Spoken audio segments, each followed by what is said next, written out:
नमस्कार दोस्तों। आज हम लोग एम्प्लॉयबिलिटी स्किल जो 2022 में एक सीबीटी एग्जाम हुआ था, उसी में एक क्वेश्चंस पेपर आया था, उसको हम लोग सॉल्व करेंगे। चलिए देखते हैं कि ये कौन कौन से क्वेश्चन आए थे और इसका जो हम लोग डीपली डिस्कशन करेंगे।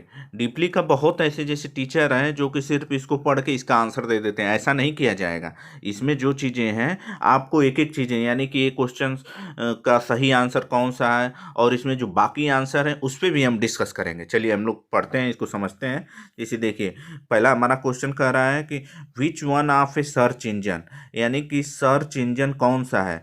तो फेसबुक, हॉटमेल, गूगल और फ्लिकर। देखिए हमारा जो सर्च इंजन है वो गूगल है। बाकी क्या है, ये फेसबुक, हॉटमेल और फ्लिकर, ये सर्च इंजन नहीं है, ये क्या है, मैसेंजर है। ये सारे मैसेंजर हैं एक तरह से, कि भाई हम अपने मैसेंजर का तात्पर्य है कि अपने कोई भी बातचीत को, कोई भी वीडियो को, कोई भी ऑडियो को हम लोगों के बीच में साझा करते हैं। तो ये सारा चीज़ें मैसेंजर्स में आते हैं। और आपको बता दें कि सर्च इंजन कौन कौन से हैं। सर्च इंजन जो देखिए, हमारा पहला जो सर्च इंजन है, हम लोग गूगल को जानबे करते हैं कि गूगल है। फिर इसके बाद याहू है।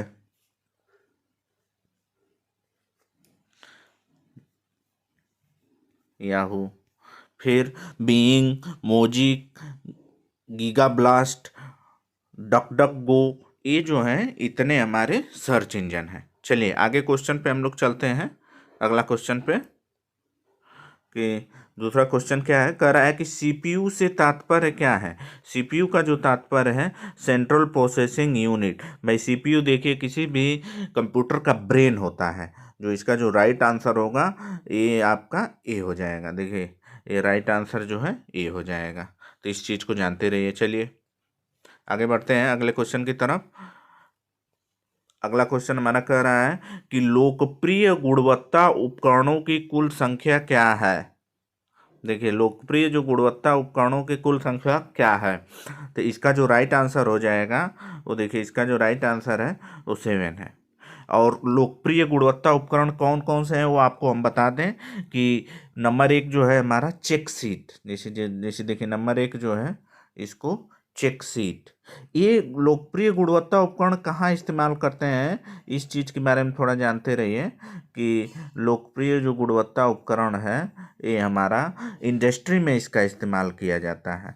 इंडस्ट्री, जो भी इंडस्ट्री है, बड़े बड़े इंडस्ट्री इसको फॉलो करती हैं। क्या क्या होता है, नंबर 1 चेक सीट हो जाएगा, कॉज एंड इफेक्ट हो जाएगा,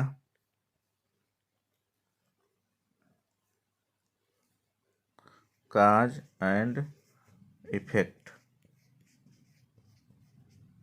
फिर इसके बाद है पोर्टियो चार्ट है, स्ट्रेटिफिकेशन है, स्कैटर डायग्राम है, हिस्टोग्राम है और कंट्रोल चार्ट है। ये जो 7 चीज़ें हैं इंडस्ट्री में हम लोग इसको फॉलो करते हैं, ताकि इंडस्ट्री जो है एकदम पूरा प्रॉपर वे से चलते रहे। इसको यदि फॉलो नहीं करेंगे तो हमारा कितना इनपुट किया गया है, कितना आउटपुट किया गया है, ये चीज़ों का डिस्कशन नहीं, जिस चीज़ों का विवरण नहीं मिल पाएगा। लेकिन बाकी जो इसको हम ये चीज़ें करेंगे तो हम लोग कितना इनपुट दे रहे हैं, कितना हमारा आउटपुट क्लियर निकल रहा है, कितना जो बाकी वेस्टेज जो हमारा वो चीज़ें हो रही है, उसके बारे में सारा कैलकुलेशन करके इसे पता चल जाएगा। अगला क्वेश्चन हमारा देखिए क्या है, कह रहा है कि मैं कौन सा एक सही चैनल है जिसके माध्यम से बाजार ग्राहकों तक पहुंच सकता है। तो देखिए जो हमारा बाजार ग्राहकों तक पहुंचाने के लिए क्या है, कोई भी कंपनी से हमारा प्रोडक्ट निकला, चाहे कोई भी माल निकला, तो सबसे क्या है, वो मैन्युफैक्चरर हो जाता है, उसको हम लोग मैन्युफैक्चरिंग कहते हैं। ठीक है। फिर इसके बाद वो रिटेलर के पास जाता है। रिटेलर यानी वो कंपनियों से टाई अप रहता है, ये सारा चीज़ें, यानी कि वो जो प्रोडक्शन होता है वो क्या है, रिटेलर अपना ले लेता है। फिर रिटेलर से ही हम लोग क्या करते हैं, सीधे वो कस्टमर तक पहुंच जाता है। तो इसका जो देखिए जो राइट आंसर होगा, ये राइट आंसर हमारा हो जाएगा ए। इसका जो राइट आंसर है ए है। ठीक है। चलिए आगे बढ़ते हैं। बाकी जो ऑप्शंस दिए हैं इसमें देखिए एक ऑप्शन और भी दिया है कि मैन्युफैक्चरर, रिटेलर, होलसेलर, कस्टमर। तो नहीं, ऐसा नहीं होता। लेकिन प्रैक्टिकली देखा जाए तो रिटेलर से लोग होलसेलर बाकी ले लेते हैं। लेकिन यदि इसका राइट आंसर्स जो बुक्स में दिए हैं वो ए पे ही हम लोग लगाएंगे। सवाल आएगा भी तो ए पे ही आप लगाइएगा। चलिए आगे बढ़ते हैं। फिर अगला क्वेश्चन देखिए क्या कर रहा है कि fill in the blank with present progressive tense of verb, जैसे अंग्रेजी का ये है उसमें फिल करना है। तो प्रेजेंट प्रोग्रेसिव टेंस को हम लोग क्या कहते हैं कि प्रेजेंट कंटिन्यूअस टेंस भी कहा जाता है। देखिए प्रेजेंट प्रोग्रेसिव टेंस को प्रेजेंट कंटिन्यूअस टेंस भी कहते हैं, ये जानते रहिए कि दोनों बात एक ही है, प्रेजेंट प्रोग्रेसिव टेंस या प्रेजेंट कंटिन्यूअस टेंस। तो प्रेजेंट कंटिन्यूअस टेंस में थोड़ा सा हम कर दें आपको, क्या क्या चीज़ें होता है। सब्जेक्ट हमारा होता है प्लस इसके बाद वर्ब होता है, इज एम आर लगाते हैं, इज एम और आर, या फिर प्लस वर्ब प्लस उसमें आईएनजी जोड़ते हैं प्लस ऑब्जेक्ट। तो देखिए ये कौन चीज़ हमारा जो फॉलो कर रहा है कि द ट्रेन, फिर इसमें फिलअप करना है थ्रू द टनल, फिर कह रहा है वाज पासिंग। तो प्रेजेंट कंटिन्यूअस में वाज नहीं लगता है, ये पास्ट कंटिन्यूअस हो गया, तो ये हमारा देखिए ये ऑप्शन नहीं होगा। फिर इसके बाद पास्ट, ये भी नहीं होगा, ये सब पास्ट में चले जा रहे हैं। हैड पास्ट, ये भी नहीं होगा, देखिए ये भी नहीं होगा। फिर इसके बाद इज पासिंग, यानी हमने क्या बताया है कि subject plus is am are, तो फिर इसके बाद वर्ब फिर आईएनजी उसमें जोड़ते हैं, तो जो राइट आंसर हो जाएगा वो डी वाला हो जाएगा। चलिए आगे बढ़ते हैं। कह रहा है कि काम के लिए कौन सा असुरक्षित स्थिति है। तो देखिए असुरक्षित स्थिति का मतलब कि काम जहाँ पे हमारा वर्क प्लेस रहता है। सुरक्षित स्थिति किसे कहते हैं इसके बारे में जानते रहिए। जैसे देखिए सुरक्षित स्थिति जो हमारी रहती है, तो हम लोग जानते हैं कि हमारा फर्श साफ सुथरा होना चाहिए, फिर इसके बाद जो जहाँ पे काम हो रहा है वहाँ एयर वेंटिलेशन होना चाहिए, प्रकाश की अच्छी व्यवस्था होनी चाहिए, टूल्स इक्विपमेंट सब एक जगह सुव्यवस्थित रखे रहने चाहिए, इधर उधर बिखरे नहीं होनी चाहिए। तो ये 4-5 कंडीशंस हैं, उनमें से देखिए कौन सा नहीं है। और सुरक्षित स्थिति का ये बात कर रहा है, तो इसमें जो देखिए पर्याप्त वायु संचार, अच्छी रोशनी, तैलीय मंजिली, उचित उपकरण, तो जो इसका राइट आंसर होगा सी वाला होगा, क्योंकि ये नहीं होगा। देखिए ये सब सुरक्षित स्थिति के बारे में दे रहा है। अच्छी रोशनी अभी आपको बताया है कि प्रॉपर टूल्स एक जगह रखा गया है, तो जो इसका राइट आइली फ्लोर, यानी कि आइली फ्लोर हमारा फर्श पे बिखरा नहीं होना चाहिए। यदि फर्श पे बिखरा है तो उसको बालू या मिट्टी से उसको साफ कर देते हैं, नहीं तो आपका जाएंगे पता चला कि आप एंटर किए अपने वर्कशॉप में, पहले ही गिर गए तो दिक्कत हो जाएगा, टूट फूट हो सकती है, कहीं भी चोट लग सकती है, तो इसलिए ये आंसर होगा। चलिए आगे बढ़ते हैं। कह रहा है कि मोटिवेशन की को वर्गीकृत किया गया है। तो मोटिवेशन को सिर्फ ऑप्शन दिया अच्छा बुरा, इनर आउटर, आंतरिक और बाह्य, हाई और लो, तो जो राइट आंसर है वो सी वाला है। ये देखिए जो इसका राइट आंसर है आंतरिक और बाह्य, ये हमारा है, बाकी ये सब नहीं है। इसको जानते रहिए कि मोटिवेशन करने के लिए हाई और लो की नहीं ज़रूरत पड़ती है। चलिए आगे बढ़ते हैं। अगला क्वेश्चन कह रहा है कि विचारों और व्यवस्थाओं और सेवाओं के पेड फार्म को कहा जाता है। तो देखिए जो पेड फार्म है वो सिर्फ एडवर्टाइजमेंट है, बाकी बाकी का ऑप्शन देखिए दिया है गुडविल, पब्लिक रिलेशंस, प्रचार।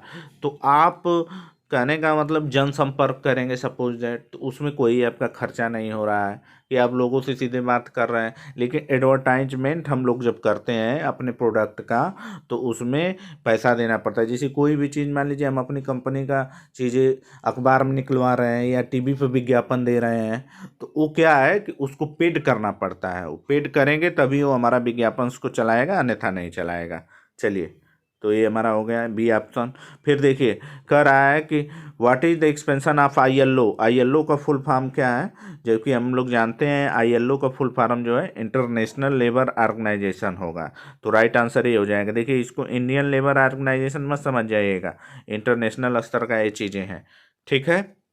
तो राइट आंसर ये क्लियर है। चलिए कह रहा है कि what is the advantage of automation, यानी स्वचालन के क्या फ़ायदा। ऑटोमेशन का तात्पर्य क्या है कि जो हमारा इंडस्ट्री है, जैसे सपोज दैट हम कोई रॉ मटेरियल अपना उसको दिए, वो क्या करे, वो सीधे आउटपुट दे। ऑटोमेशन में सारा काम मशीनें से होता है, बस उसमें देख रेख के लिए मैन पावर की ज़रूरत पड़ती है, बाकी नहीं ज़रूरत पड़ती, कम मैन पावर की। एक तरह से कहिए कि ऑटोमेशन में कम मैन पावर और स्किल्ड मैन पावर की ज़रूरत पड़ती है। काहे कि ज़्यादातर जो हमारा इंडस्ट्री है इस समय ऑटोमेशन पे ज़्यादा फोकस कर रहे हैं। क्यों?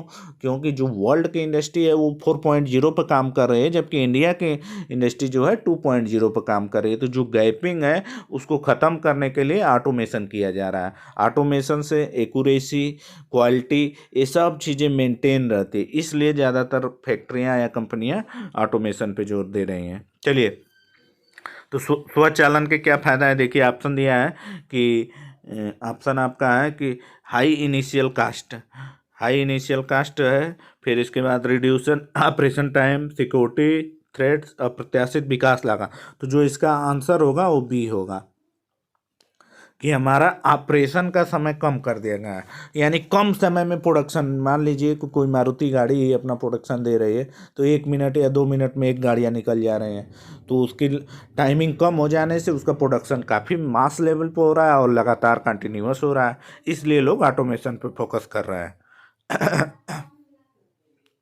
अगले क्वेश्चन की तरफ बढ़ते हैं। कह रहा है कि MS एक्सेल में सेल को एक इंसर्ट करने के लिए हमें प्रविष्टि को एक ऑपरेटर के साथ शुरू करनी चाहिए। तो जो इसका राइट आंसर हो जाएगा डी। जब MS एक्सेल में हम लोग जाएंगे, कोई सेल है, जैसे मान लीजिए हमारा सेल है और इसमें कोई भी चीज़ें इंसर्ट करनी है इसके अंदर, तो ये डबल वाला बटन आप दबाएंगे तभी इसके अंदर कुछ लिखा पड़ा जाएगा। चलिए आगे बढ़ते हैं अगले क्वेश्चन की तरफ। कह रहा है कि आमने सामने के संचार में टोन ऑफ वॉइस कितना होता है, यानी जैसे हम कोई दो व्यक्ति हैं, वो जो यदि आमने सामने बात कर रहे हैं, मान लीजिए दो व्यक्ति आमने सामने बात कर रहे हैं, तो इनको जो इंटरेक्शन होगा यानी कितना परसेंटेज हो सकता है, इन दोनों आपस में बातचीत, तो 38% इसका आंसर दिया गया है। चलिए इसको याद कर लीजिएगा, ये रटने की चीज़ है थोड़ा सा। चलिए आगे बढ़ते हैं। कह रहा है कि which is not a basic tool use in quality circuit, यानी कि जो अभी क्वालिटी टॉप 7 की बात हुई है कि कौन कौन सी क्वालिटी चीज़ें हैं, अभी हमने चर्चा किया था कि उसमें चेक सीट है, कॉज एंड इफेक्ट डायग्राम है, पोर्टियो चार्ट है, स्ट्रेटिफिकेशन है, स्कैटर डायग्राम है, हिस्टोग्राम है, कंट्रोल चार्ट है। तो ये जो चीज़ें हैं वो उसी में से पूछ रहा है कि कौन सा नहीं है। तो जो हमारा राइट आंसर हो जाएगा वो यानी टार्क रेंज। टार्क रेंज एक तरह से टूल है, ये क्या है, हम लोग टूल इक्विपमेंट्स पढ़ते हैं, ये टूल है। बाकी ये इंडस्ट्री में, इंडस्ट्री का जो वो चीज़ें हैं वो 7 टूल्स वो अलग हैं। 7 टूल्स में देखिए 3 थे तो ये दे दिए गए हैं, हिस्टोग्राम, पेर्टियो चार्ट और चेक सीट। बाकी का हम बता दे रहे हैं, बाकी का आपको बताए ही हैं कि काज एंड इफेक्ट डायग्राम होता है, एक होता है काज एंड इफेक्ट डायग्राम। इसको, ये क्वेश्चन बहुत ही इम्पॉर्टेंट है, इसको सब लोग एकदम याद कर लीजिएगा, ये क्वालिटी मैनेजमेंट में आता है ये सारी चीज़ें। फिर क्या है कि स्ट्रेटिफिकेशन, स्ट्रेटिफिकेशन,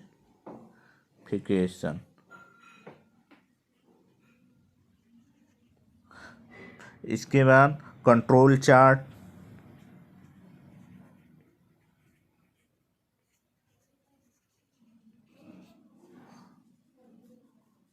स्कैटर डायग्राम,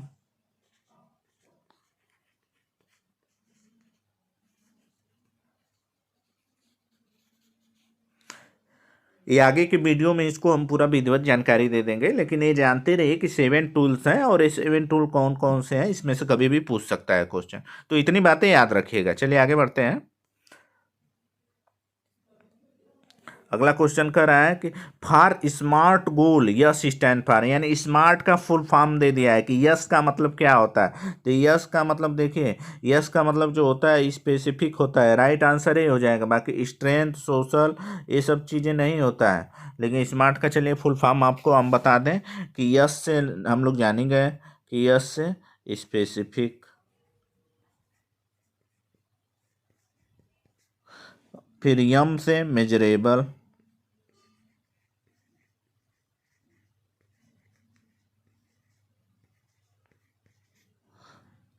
ए से अचीवेबल,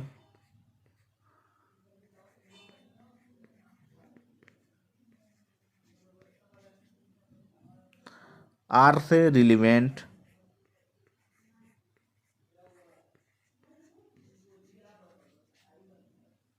टी से टाइम बाउंड।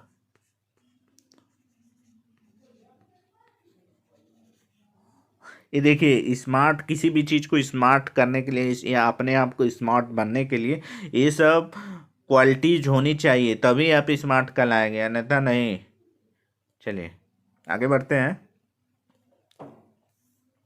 कह रहा है जीडीपी का फुल फॉर्म क्या है। जीडीपी का हम लोग सभी लोग फुल फॉर्म जानते हैं कि जीडीपी का मतलब ग्रॉस डोमेस्टिक प्रोडक्ट। ये हमारा जीडीपी का फुल फॉर्म काफ़ी पूछा गया है। बाकी ये सब ऑप्शन नहीं है, ये सब आपको भ्रमित करने के लिए दिया गया है। ठीक है, आगे बढ़िए।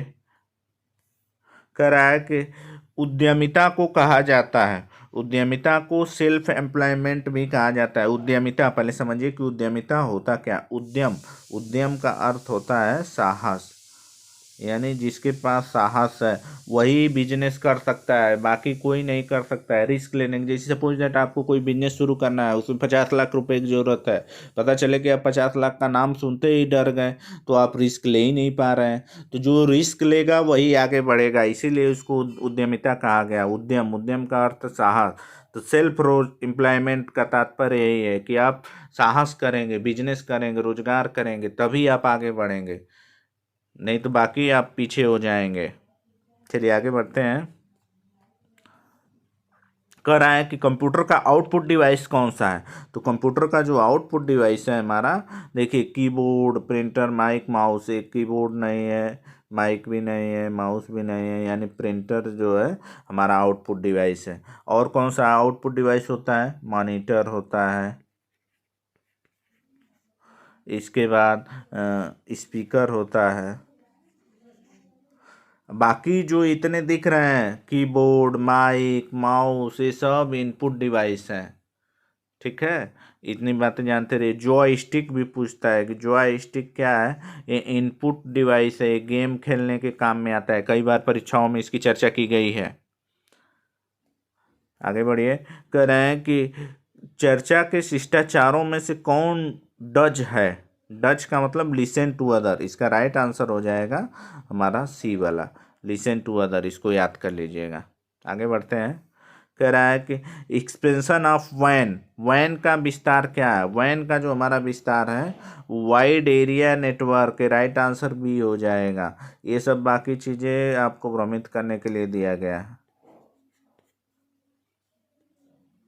ठीक है, right answer B, wide area network. और एक चीज़ देखिए, लैन होता है। लैन का मतलब local area network. Local area network मतलब एक कम रेंज के लिए, 10-20 मीटर के लिए। लेकिन जब 20 मीटर से ऊपर हम लोग को जाना होता है तो वाइड एरिया नेटवर्क का हम लोग इस्तेमाल करते हैं। ठीक है, इतनी बातें जानते रहिएगा, ये नेटवर्किंग का चीज़ें हैं।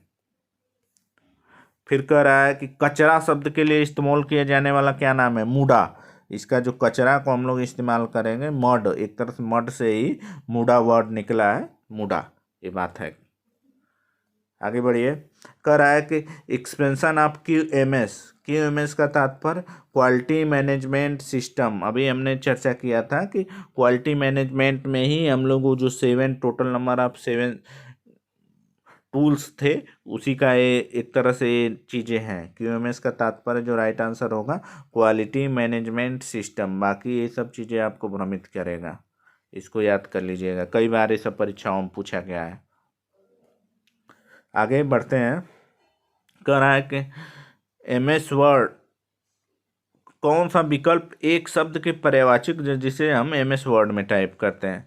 तो इसका आंसर जो है थेसारस, आंसर सी हो जाएगा। अगला है, कह रहा है कि बेरोजगारी दर क्या है अगर श्रम बल में 125 मिलियन लोग हैं, 100 मिलियन लोग कार्यरत हैं और 25 मिलियन नहीं हैं। तो देखिए इसको कैसे सॉल्व करेंगे हम लोग कि 125 मिलियन लोग हैं और 100 मिलियन लोग कार्यरत हैं, 25 मिलियन नहीं है। तो मान लीजिए कि 125 लोगों में से X% लोग कार्यरत हैं, तो 125 का हम X% निकाल लेंगे, यानी X/100 बराबर 100 कर देंगे। 100 मिलियन लोग कार्यरत हैं, तो वही बात है, यानी कितने परसेंट लोग कार्यरत हैं ये पता चल जाएगा, और कितना तब उसमें से घटा देंगे 100 में से, तो उतना में बेरोजगारी दर मिल जाएगी। चलिए इसको सॉल्व करते हैं। तो X बराबर क्या हो जाएगा, 100 गुणते 100 बटा के 125। अब इसको 25 से काट दीजिए, 25 पच्चे 125, 25 चौका 100, और फिर भाई 20 पच्चे 100, तो 20 चौका 80 हमारा आंसर आ गया। जब 80 आ गया तो यानी कार्यरत लोग 80% लोग कार्यरत हैं, तो 100 में से 80 हम घटा देंगे तो हमें अनकार्यरत लोगों को पता चल जाएगा, यानी कि 20% लोग अनकार्यरत। राइट आंसर यानी डी हो जाएगा। चलिए आगे बढ़ते हैं। कह रहा है कि एक ईमेल में आप प्राप्तकर्ता का ईमेल एड्रेस कहाँ जोड़ेंगे जिसे आप ईमेल कॉपी भेजना चाहते हैं। तो सीसी का मतलब देखिए, इसमें पहले ही ऑप्शन दे दिया है सीसी, तो सीसी का मतलब होता है कार्बन कॉपी।